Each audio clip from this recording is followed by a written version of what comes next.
Curve display বা quad curve মানে চতুর্ভুজ কার্ভ যে নূতন মডেল, যেমন Vivo T4, Moto G85, G96, এই সমস্ত ফোনগুলোর ডিসপ্লে কোয়ালিটি খুব সুন্দর দেখতে লাগে। দুই দিকে কার্ভ মানে ঢাল থাকে, তো সেগুলোতে নর্মাল কোনো গ্লাস খাটানো যায় না। তো কিছু গ্লাস মার্কেটে পাওয়া যায় যেগুলোতে কোনো রকম গ্লু ছাড়া গ্লাস লাগানো যায়, তো সেগুলো ভালোভাবে ফিটিংস হয় না, হাওয়া চলে আসে খুব দ্রুত, সব জায়গাতে সমানভাবে হাওয়া মিলায় না। এই কারণে এগুলোর জন্যে এই ইউভি গ্লাস বার করা হয়েছে। তো এই ইউভি গ্লাসগুলো লাগাতে গেলে এক ধরনের লিকুইড জেল দিয়ে ফিটিংস করতে হয়। তো এই জেলগুলো অনেক সময় ফোনের ভিতরে চলে যেতে পারে, তার জন্য এই গ্লাসটা লাগাতে গেলে কিছু সাবধানতা অবলম্বন করতে হবে। ভিডিওটাতে দেখতেই পাচ্ছেন, প্রথমে আমি ভালো করে সেলুটেপ দিয়ে চারিখানাটা মুড়ে নিয়েছি। কোনো রকমভাবে এই আঠা যদি বেরিয়ে আসে তো এই সেলুটেপের প্রোটেক্টরটা কাজে লাগবে। সেলুটেপগুলো ভালো করে দিয়ে মুড়ে দিয়েছি। ভলিউমের সুইচ, পিছনের ব্যাক প্যানেল, বিশেষত এই ব্যাক প্যানেলগুলো লেদারের থাকে। লেদারগুলোতে এই কেমিক্যাল লাগলে গ্লাস ফিটিংসের সময় লেদারগুলো নষ্ট হয়ে যায়। সেই কারণে আমি ভালো করে সেলোটেপগুলো আগেই দেখিয়েছি, সেলোটেপ দিয়ে মুড়ে দিয়েছি। তো তারপরে ফোনটাকে ভালো করে মুছে নিলাম। গ্লাসটা স্ক্রিনের উপর ধরে ছোট দুটো যে গার্ড লাগিয়ে দিলাম, একটা স্পিকারের গার্ড, ইয়ার স্পিকার যেটাতে কথা শোনা যায়। তো এই গ্লাসটা ধরে এই গার্ডটা লাগালে কি সুবিধা হয়, গ্লাসটা কতটা পজিশনে এগিয়ে পিছিয়ে থাকছে দেখে স্পিকারের গার্ডটাকে ইয়ার স্পিকারের পজিশনটা থেকে গার্ড করে দেওয়া যায়। এবং সাইডে যে ভলিউমের যে গার্ডটা থাকে সেটাও এবার লাগিয়ে দিচ্ছি। দেখুন, আগে ডিসপ্লেটাকে ভালো করে পরিষ্কার করে নিয়েছি। এই গ্লাসগুলোর সাথে এই ইউভি জেলটাও দিয়ে দেয়, এই স্টিকারগুলো যেগুলো স্পিকার গার্ড স্টিকার সেগুলোও দিয়ে দেয়। এগুলোটা খুব সাবধানে দিয়ে দিলাম ডিসপ্লের উপরে। দেখুন, এবার গ্লাসটা আগে থেকেই একটা পেপার থাকে, পেপারটা উঠিয়ে নিয়েছি। খুব সাবধানতার সাথে গ্লাসটা ওই লিকুইড জেলটার উপরে ছেড়ে দিলাম। তো একসাথে পুরোটাই গ্লাস ছেড়ে দিলে সাইড দিয়ে আঠাটা বেশি বেরিয়ে যায়।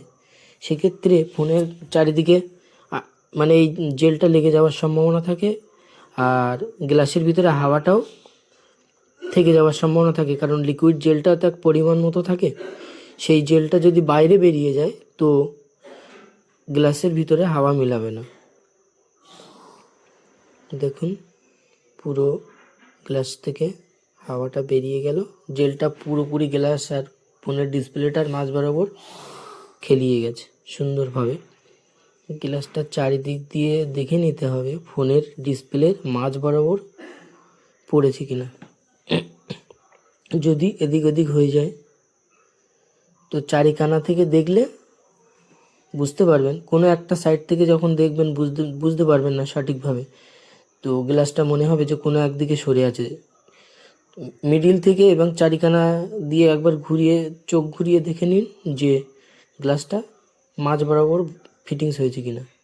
এবার এই গ্লাসের সাথেও একটা ইউভি লাইট দেয়। ইউভি লাইটটা আমি আগে থেকেই চার্জারের সাথে লাগিয়ে রেখেছিলাম, সময়টা যেন কম লাগে, গ্লাসটা না সরে যায়। এই লাইটটা দিয়ে আমি চারিখানার গ্লুটা হার্ড করে নিলাম। এই লাইটটা দিলে যে ইউভি জেলটা হার্ড হয়ে যায়। এবার এই লাইটটা দেওয়ার সময় খেয়াল করতে হবে সাইডে ভলিউমের গায়ে যদি আঠা চলে গিয়ে থাকে তো সেক্ষেত্রে একটু মুছে নেবেন আঠাটা নরম থাকাকালীন, কারণ এই লাইটটা দেওয়ার সাথে সাথে ইউভি লাইটটা দেওয়ার সাথে সাথে জেলটা হার্ড হয়ে যায়। তো এই লাইটটাও আপনারা লাস্ট পর্যন্ত দিতে পারেন। আর না হলে এই ইউভি লাইট বক্সটা যদি কারোর থাকে তো তার ভিতরে ফোনটা দিলে খুব ভালোই হয়। তো যার কাছে নেই সে এই গ্লাসের সাথে দেওয়া যে ইউভি লাইট, এই লাইটটা দিয়েও আপনারা গ্লাসটাকে ফিটিংস করতে পারেন খুব ভালোভাবে।